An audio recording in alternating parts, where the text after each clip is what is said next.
Evidentemente, a primeira coisa que eu deveria fazer é agradecer a presença de vocês aqui, que entenderam que esse evento é um evento diferente, completamente pioneiro, assim, no que diz respeito ao ensino pré-vestibular no Rio Grande do Sul.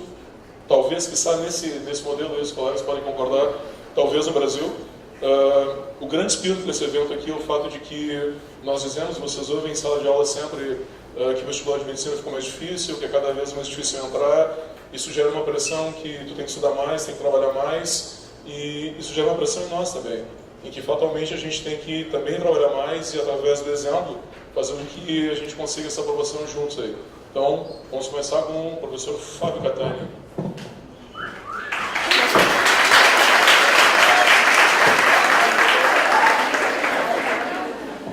Obrigado, bom dia. Bom, seres humanos, não apontem coisas para mim, já começa fazendo contrário, tá? Tu me entregaste isso, o que eu tenho que fazer? Tá. Ah, pronto, agora sim, foi bem ensaiado antes eu e o Juliano, ele me entrega na hora um trocinho e sair. Bom, meus amigos, hoje a gente está partindo para um desafio de todos nós, tenho certeza que o meu exemplo... Daniel, solta o celular e presta atenção, por favor. Obrigado. Aí, eu tenho certeza que, assim como eu estou bastante ansioso, vocês também devem estar, que é algo pioneiro, meus colegas também devem estar, porque, afinal de contas, se trata de um desafio para nós, de superar aquela tradição que existe de um professor que trabalha com elementos isolados da sua matéria e que parece colocar em gavetas diferenciadas de um armário de conhecimento a sua parte e acabou.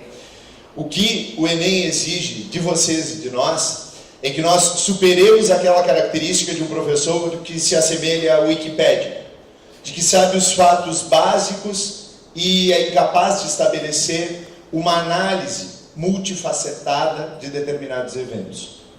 Então, justamente com essa proposta de dar a vocês um conhecimento crítico, um conhecimento capaz de concatenar tanto os fatos que são os fundamentos para que vocês tenham uma real compreensão do que aconteceu, por exemplo, nesse tema central, que é o apartheid, que é a vida e o exemplo de Nelson Mandela.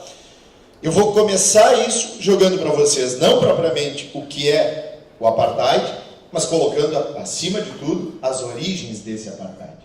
E aí a gente vai ter que fazer uma pequena viagem à história da África do Sul, para que depois nós saibamos de que maneira é que esta África do Sul se tornou irredutível. Como assim irredutível? Que não se deixa reduzir, que não se deixa curvar aos olhos de uma minoria branca que tentou se impor de todas as maneiras ao longo de séculos. O apartheid foi o ponto final da segregação que começou a se estabelecer a partir do século XVII, quando lá chegaram os primeiros colonos holandeses levados a partir de 1642 pela Companhia das Índias Orientais.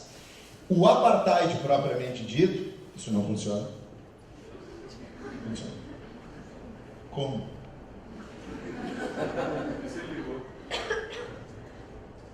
Onde é que está apertando? Ai, aí, eu estou apertando no meio.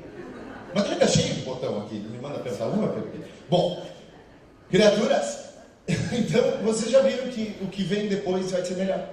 Aí, olha só. O que ocorre? Quando a gente observa a ideia do apartheid, a ideia da resistência negra que se ergue a partir da África do Sul, é importante que nós saibamos que ao longo dos séculos XVI até o final do século XIX, nós tivemos, e os dados variam um pouco, entre 12 e 20 milhões de pessoas que foram brutalmente arrancadas desse seu continente materno, forçados a uma diáspora rumo à escravidão, sobretudo aqui na América, mas também em algumas regiões da Europa. Essas pessoas começaram a ser tratadas como símbolos do mercantilismo, como meras mercadorias, a partir do momento em que as navegações portuguesas chegaram no final do século XVI, final do século XV, aqui na África do Sul, fundando a cidade do Cabo. 1497 foi o momento em que o Bartolomeu Dias aqui chegou.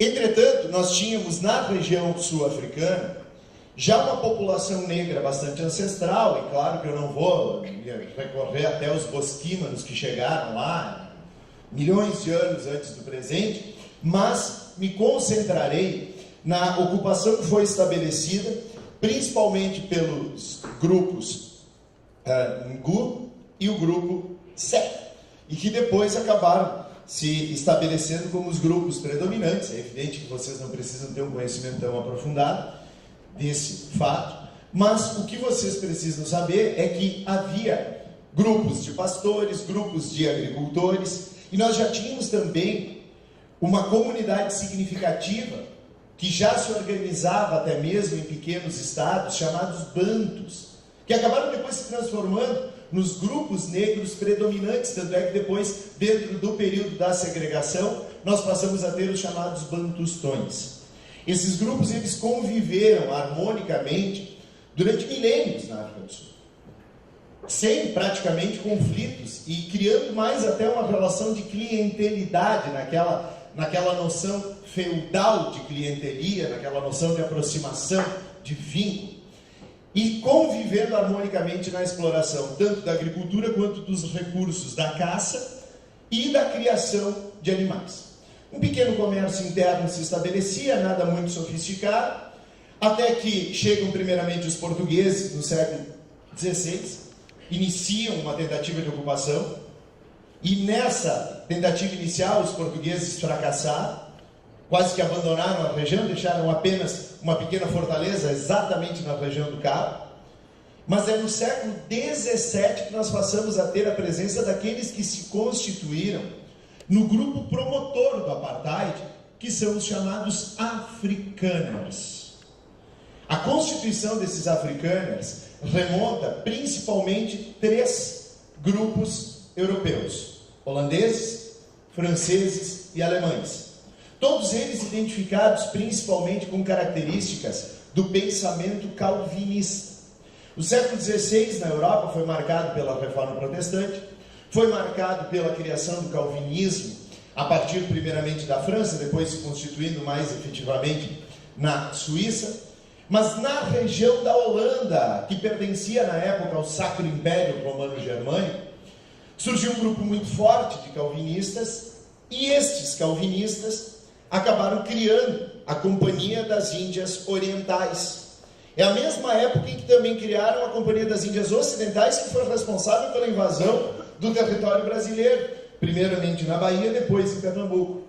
Era uma época de disputas mercantis, piratas e corsários, sobretudo franceses, mas também ingleses e holandeses, jamais respeitaram os limites de Tordesilhas que haviam sido estabelecidos por portugueses e espanhóis. E a partir dali, justamente em uma guerra contra a Espanha, os holandeses criaram a Companhia das Índias e fizeram dela o seu instrumento de dominação no território sul-africano. O que essa Companhia das Índias, que a partir de 1642 começa a ocupar esse território, desejava, era criar na região uma base de abastecimento para seus navios que rumavam em direção às Índias Orientais, sobretudo a região que hoje a gente conhece como Indonésia, que era onde os holandeses galgaram seus principais postos de exploração.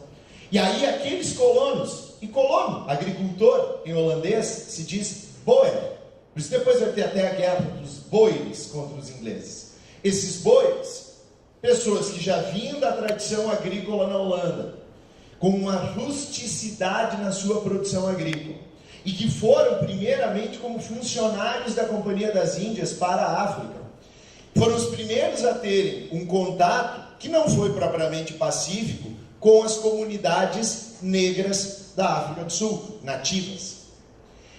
Entretanto, aqueles colonos explorados pela Companhia das Índias passaram a ter 2 focos de inimizade: o próprio autoritarismo e o monopólio da Companhia das Índias e as comunidades negras. E gradativamente esses colonos se expandiram das primeiras áreas litorâneas em direção ao centro. E aí começam a ter atritos cada vez mais severos, sobretudo com aqueles povos que eram ainda bosquímanos, pessoas que viviam a partir da exploração dos bosques, com a caça, com a pesca, com uma pequena eventual agricultura. porque a expansão agrícola desses bois implicaria necessariamente na desestruturação do ecossistema onde viviam aqueles povos. E isso acaba fazendo com que já esses bois estabeleçam um processo de ação violenta e de segregação em relação às comunidades negras. Portanto, é na passagem do século XVII para o início do século XVIII que essa ideia de segregação, de separação, de apartheid começa a ser gestada, justamente no confronto entre essas comunidades bois que se expandiam em direção ao interior e que já começavam a se ver não mais como europeus, mas como africanos brancos. São comunidades que já nasceram aqui e são comunidades que estavam rejeitando a sua relação com a Companhia de Comércio das Índias Orientais e que começam a ter uma identidade própria. O século XVI também foi um século de extrema violência contra calvinistas na França, os huguenotes. E muitos daqueles huguenotes que sofriam perseguições ao longo do século XVI, na França sobretudo, o grande massacre da noite de São Bartolomeu, 24 de agosto de 1572, muitos deles foram parar na Alemanha, alguns deles na Holanda. E muitos desses calvinistas de origem francesa acabaram rumando para a África do Sul, inaugurando algo que o professor Carlos vai adorar, que é a grande produção vitivinícola que a África do Sul até hoje se torna notória em seus vinhos. Aprovou? Aprovou. Então tá. Então foram esses calvinistas franceses que começam a se unir. Só que ao longo do século XVIII nós temos também uma expansão inglesa muito forte. A Inglaterra, desde o século XVII, já havia na era Cromwell derrotado os holandeses, estabelecido uma supremacia marítima através dos atos de navegação, e aí a grande rivalidade entre ingleses e holandeses acabou fazendo com que os ingleses tivessem interesse não apenas nas estruturas econômicas europeias dos holandeses, mas também nesses espaços mercantis. E coincide esse século XVIII com uma decadência da Holanda, com a falência da própria Companhia das Índias e com o início de uma presença inglesa na região. E a Inglaterra, se no século XVIII ela ainda tinha também uma postura bastante mercantilista, na medida em que os boeres, e aí quando eu me refiro a esses boeres, eu já me refiro tanto aos holandeses quanto aos franceses que ali começavam a se colocar.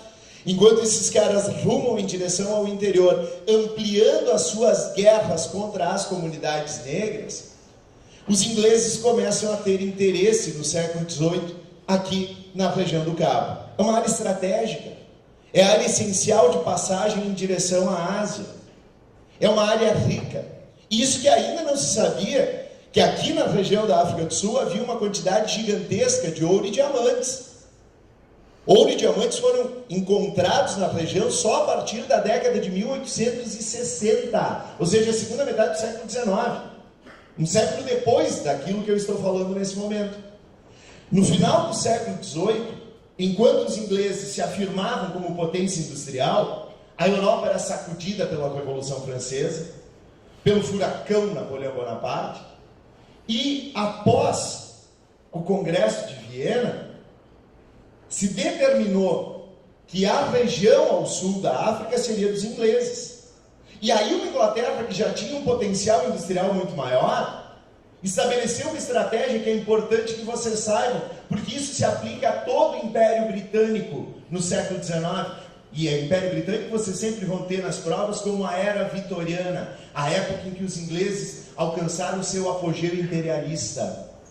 No século XIX a Inglaterra começa, e as primeiras leis contrárias à escravidão acontecem na Inglaterra, a partir da cidade de Aberdeen, em 1806, e chegaram à África, essas leis anti-escravistas, a África do Sul, na região inglesa, em 1830.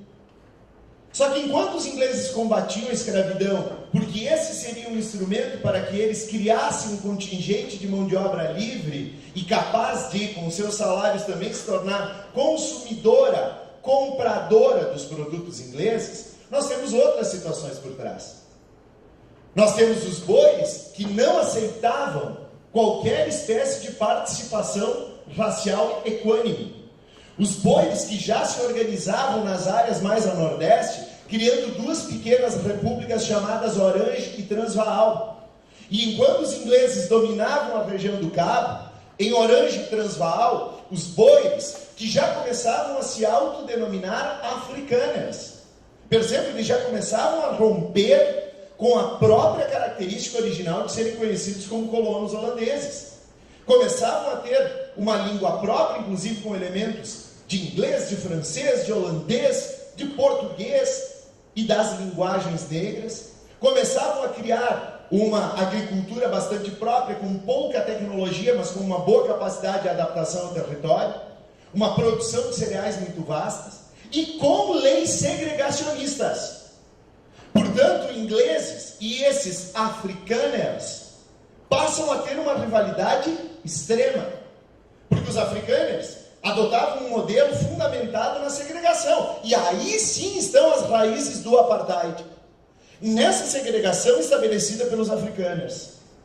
Só que a Inglaterra, ela não tem apenas esse interesse de estabelecer a expansão dos seus territórios em torno de uma proposta de, olha, somos comprometidos com a liberdade dos trabalhadores. Longe disso. A Inglaterra, ela teve uma estratégia que ela aplicou em todas as áreas, sob o domínio daquele Reino Unido inglês, da Commonwealth.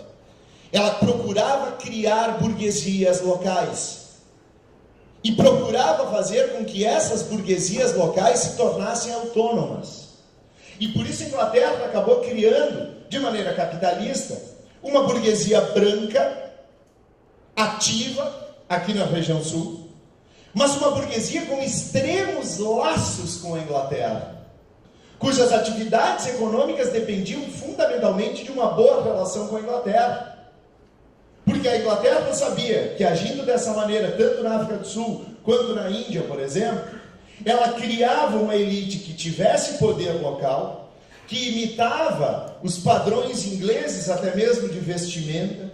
A Inglaterra abria para os filhos dessa burguesia as portas das suas melhores universidades e, inclusive, dava o direito de cidadania inglesa para muitos desses membros da elite, que assim se curvavam, que assim imitavam os padrões ingleses e cultivavam um vínculo econômico extraordinário com a Inglaterra.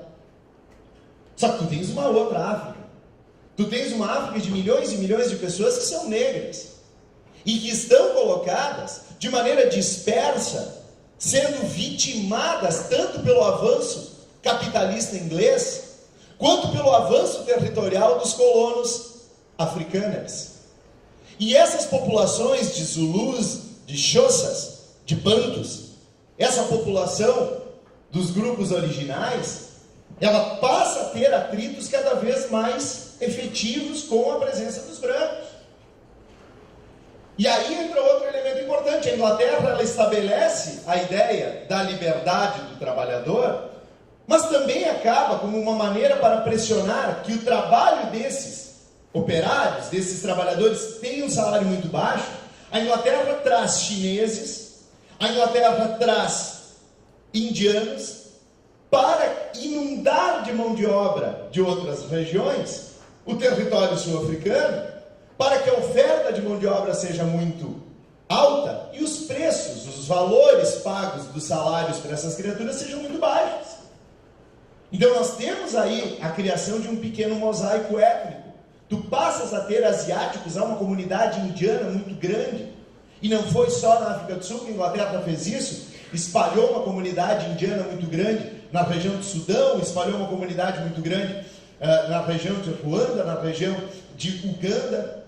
E aí nós passamos a ter na descoberta do ouro e dos diamantes o ponto crucial para o confronto entre ingleses e africanos e boeres.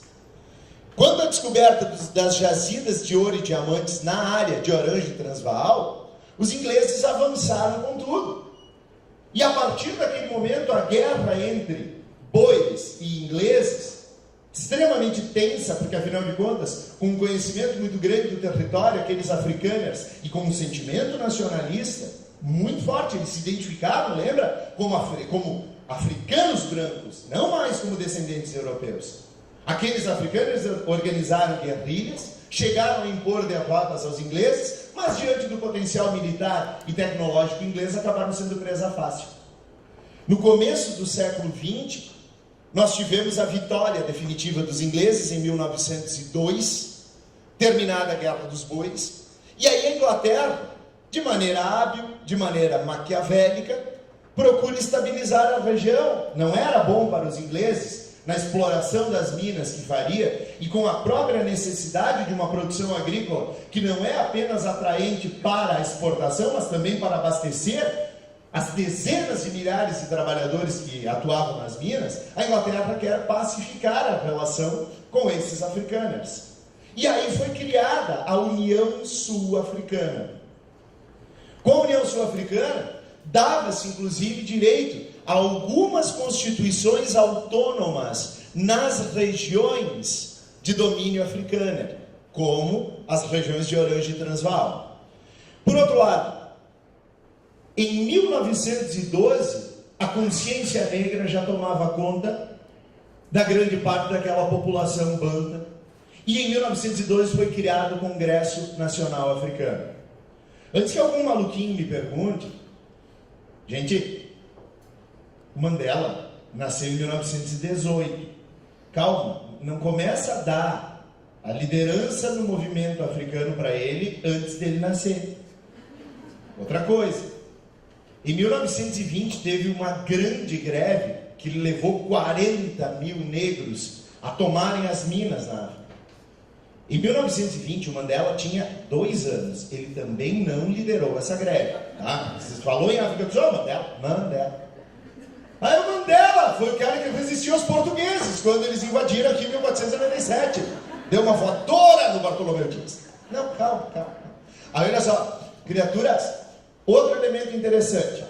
A partir de 1913 começaram as leis, percebam, o apartheid propriamente dito, ele se estabelece em 1948. Só que antes disso, olha só 2 leis que eu vou te contar. Primeiro, uma lei de terras. Uma lei de terras que colocava a seguinte ideia: as terras estariam divididas entre brancos e negros. Os negros ficavam com 7% do território. Eles, negros, que são 75% da população, ficavam com 7%. E mais, 75% de uma população ficava com 7%. Aí tu tem um pequeno percentual para indianos, um pequeno percentual para chineses. Só que o problema é que todas as grandes áreas férteis eram do agronegócio branco. E esse agronegócio branco era inglês e africano. Nós temos essa tripolarização fundamental. Comunidade negra, comunidade negra, comunidade africana, professora aí, comunidade africana, e a outra situação interessante, perdoe, a outra situação interessante é que tu tens ali também a comunidade inglesa. Então tu tem 3 polos aqui.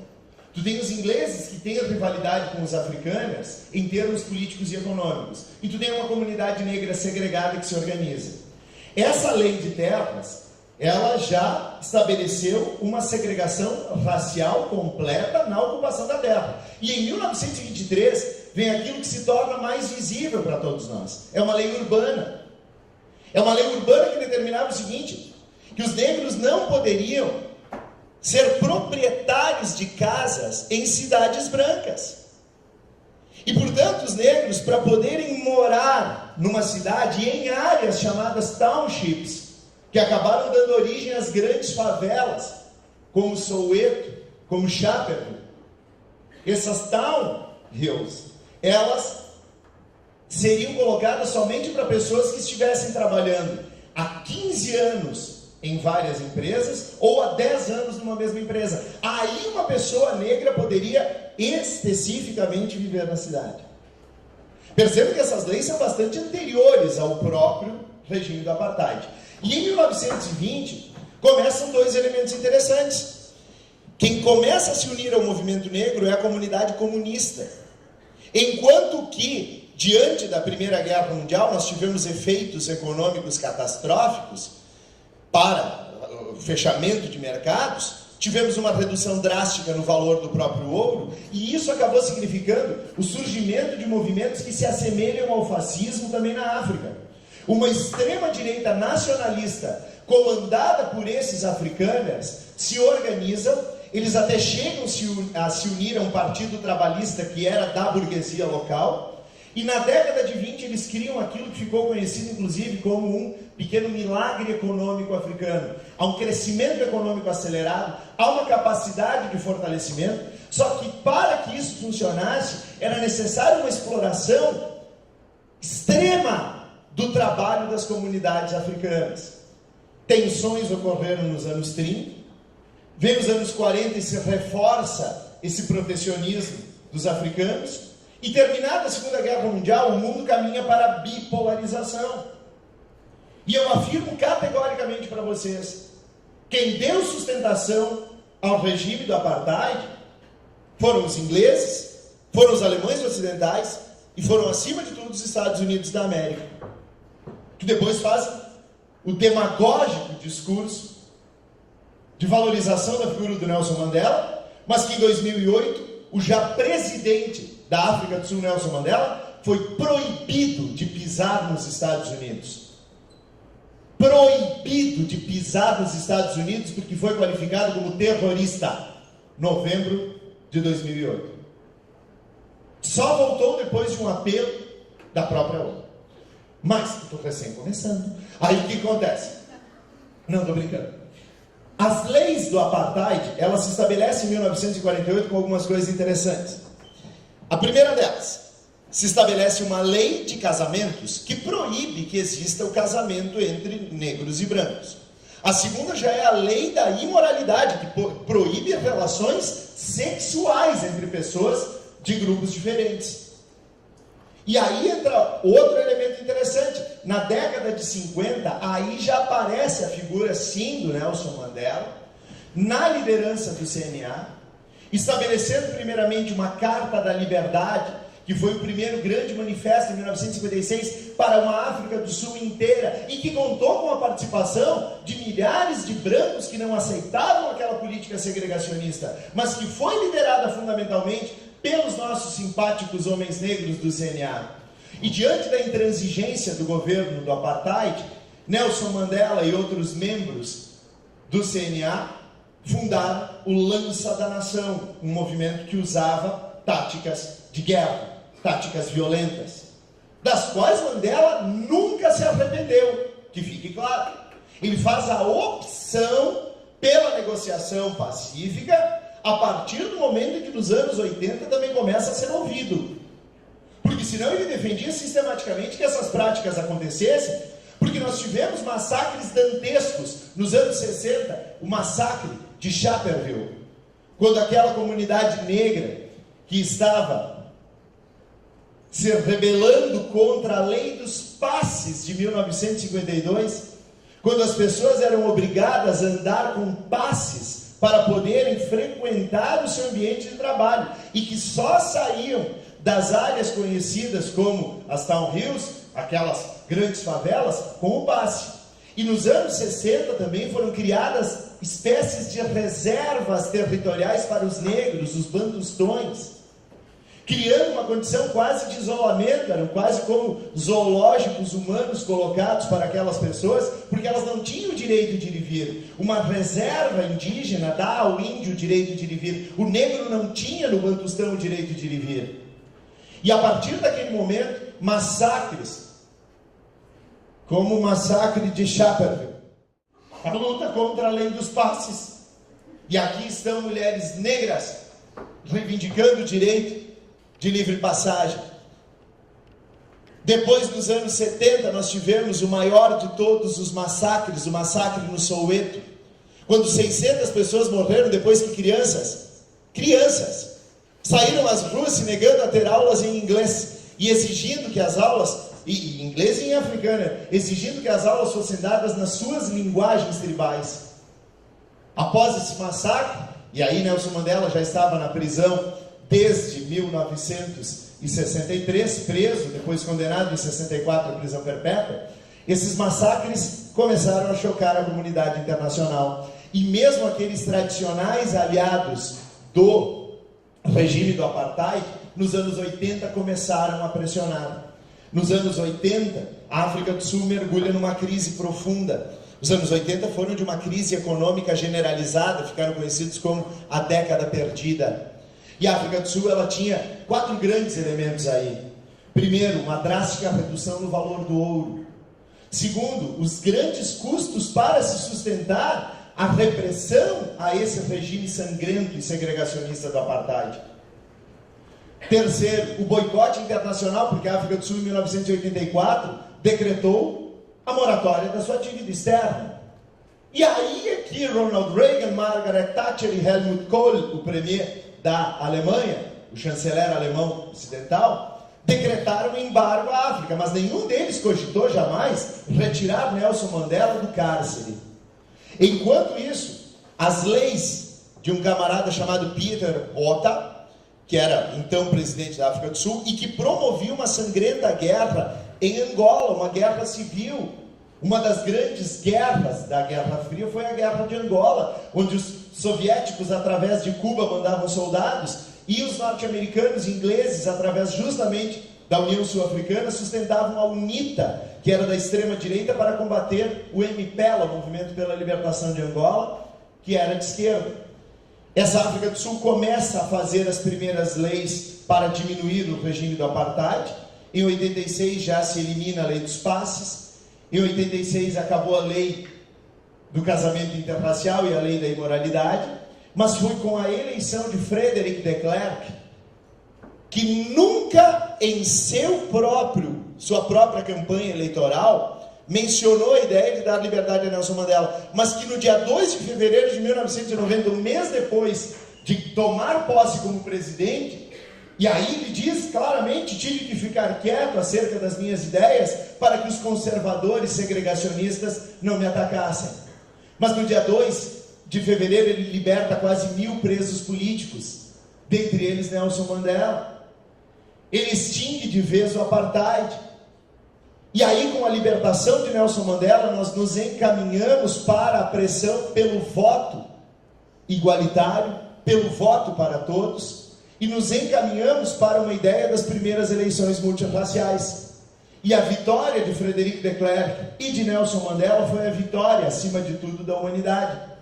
Pois, afinal de contas, a voz irridenta de uma África que não se rendeu a esse segregacionismo se materializou na vitória esmagadora de Nelson Mandela em 1994.